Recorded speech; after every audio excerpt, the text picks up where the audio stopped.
Welcome back ناظرین کرام. اور جس طریقے سے ہم آپ کو بتا رہے تھے کہ ایک رسپانس آنا چاہیے. افواج پاکستان، پاک فضائیہ، پاکستان کی بحریہ کا رسپانس سامنے آ چکا. بھارت کی جرت نہیں ہوئی کہ وہ بحریہ کے محاذ سے یا سمندری حدود کی خلاف ورزی کرے، لیکن باقی جہاں جہاں اس نے خلاف ورزی کی وہاں اس نے منہ کی کھائی. سفارتی محاذ پر ناکامی سب کے سامنے ہے.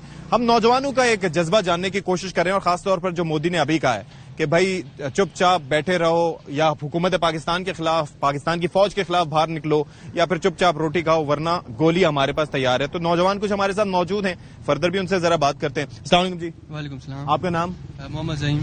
اچھا، یہ مجھے ذرا بتائیں کہ بھائی مودی کو کیا جواب دینا چاہیں گے؟ آپ کو لگتا ہے ابھی تک اس کو تسلی نہیں ہوئی، تشفی نہیں ہوئی، وہ ابھی بھی فردر بھی جواب چاہتا ہے؟ ابھی تو اس کا خالی رافیل تباہ ہوا ہے، انشاءاللہ وہ بھی تباہ ہوگا.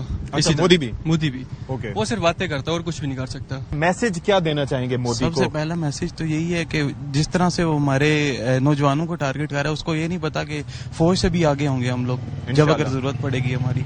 اور اس سے تو یہی بولیں کہ اپنے ملک کا خیال رکھو، ہمارے بیچ میں کیوں آ رہا ہے بار بار. کیا میسج جو ہے وہ آپ دینا چاہیں گے مودی سرکار کو؟ کیا پرابلمز کیا ہیں آخر؟ مودی کا مسئلہ کیا ہے، آپ کو کیا لگتا ہے؟ جی، مودی کا جو مسئلہ مجھے سمجھ میں آ رہا ہے وہ یہ چاہتا ہے کہ پاکستان جو ہے نا اس کے ساتھ یونائٹ ہو جائے. اچھا. اور جو ہے وہ انڈیا پورا یونائٹ ہو جائے جس طرح پہلے آزادی سے اکھنڈ بھارت وہ چاہتا ہے. اچھا. جو کہ ایسا ہو نہیں سکتا. ٹھیک ہے.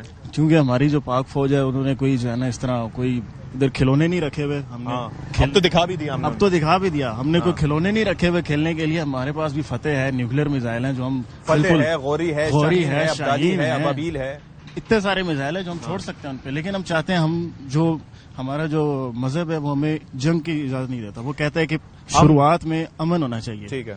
ہم جنگ کی طرف نہیں جاتے، لیکن اگر مودی جنگ چاہتے ہیں تو پھر ہم پیچھے نہیں ہٹیں گے. اچھا، ایک اور میرے خیال میں ایک تھیوری ہے، وہ یہ ہے کہ 2019 میں جب ابھینندن آیا تھا تو ہم نے اس کو چائے پلا کے بھیجا. اس دفعہ ہم نے 6 تیاری گرا دی لیکن چائے کسی کو نہیں پلائی. تو شاید یہ مسئلہ ہے، وہ چائے کی طلب ہو رہی ہے نا. اچھا. گرمی ہے، ان کو چائے پینا چاہتے ہیں تو ہم گرمی کو گرمی سے کاٹنا چاہتے ہیں. گرمی سے گرمی ہے. اور اس بار ہم انہیں چائے نہیں، ہم انہیں گنے کا جوس پلائیں گے. چلے ٹھیک. بات ہے جذبہ حب الوطنی کی، بات ہے نوجوانوں کے رسپانس کی. وہ کہا جاتا ہے نا کہ ذرا نم ہو تو یہ مٹی بڑی زرخیز ہے ساقی. تو اس کے مصداق ہم پورے دن آج بات کرتے رہے مختلف مکاتب فکر سے تعلق رکھنے والے لوگوں سے، نوجوانوں سے، بزرگوں سے. تو یہاں پر ہمارے ساتھ کچھ بچے موجود ہیں، ان سے بھی ذرا بات کرتے ہیں، ان سے جاننے کی کوشش کرتے ہیں کہ مودی صاحب جی یہ جو میسج کرنے کی کوشش کر رہے ہیں، دنیا میں ان کی کسی نے نہیں سنی، لیکن کیا پاکستانی ان کی سنیں گے؟ السلام علیکم جی. وعلیکم السلام. بھائی مودی صاحب یہ فرما رہے ہیں کہ جی چپ چاپ روٹی کھاؤ ورنہ میری گولی تیار ہے، اور پاکستانی نوجوان آ کے بھارت کا ساتھ دیں. آپ کو لگتا ہے ایسے آپ لوگ کریں گے؟ بالکل بھی نہیں. ان کی یہ سوچ بالکل غلط ہے، اور میں اس چیز کو بالکل ڈینائٹ کروں گی کہ پہلے تو انہیں یہ سوچنا چاہیے کہ ان کا حشر کیا کیا ہم لوگوں نے، ہماری فورسز نے ان کا کیا حشر کیا. اس کے بعد بھی اگر وہ یہ تھریٹ دیتے ہیں تو یہ ان کی بہت بڑی بے وقوفی ہوگی، اور انہیں بس خود سوچنے کی ضرورت ہے کہ ابھی ہمارے ساتھ ہوا کیا ہے. 6 اینڈ. تو آپ کو کیا لگتا ہے کہ اس دفعہ پرابلم کیا ہے؟ ہم نے ان کے 6 طیارے گرائے، ہم نے ان کا S-400 سسٹم تباہ کیا، ہم نے ان کے باقاعدہ جو ہے وہ مطلب ایک مفلوج کر کے رکھ دیا، چائے نہیں پلائی، یہ ایک پرابلم تھی؟